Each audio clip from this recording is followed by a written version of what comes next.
और डॉलर की ऊंची उड़ान पर वजीर खजाना का अनोखा फरमान। गलत पॉलिसियों के बजाय डॉलर आसमान पर पहुंचने की वजह सियासी हलचल को करार दे दिया। बोले इंपोर्ट ज्यादा होने से आखिरी 6 माह रुपए पर ज्यादा दबाव रहा। 17 अरब डॉलर का करंट अकाउंट खसारा हुआ। ये दावा भी कर दिया कि तमाम करेंसियों की कदर में डॉलर के मुकाबले में कमी आई है।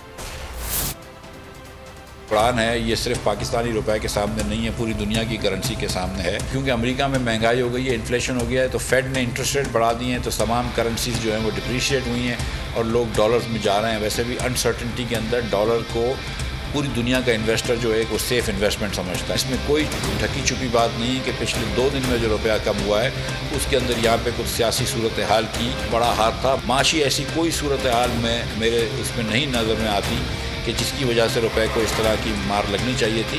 मैं ये समझता हूँ कि सियासी जो हलचल है उसकी ज़्यादा वजह है। सब्सक्राइब करें और बेल दबाएं ताकि कोई खबर रह न जाए।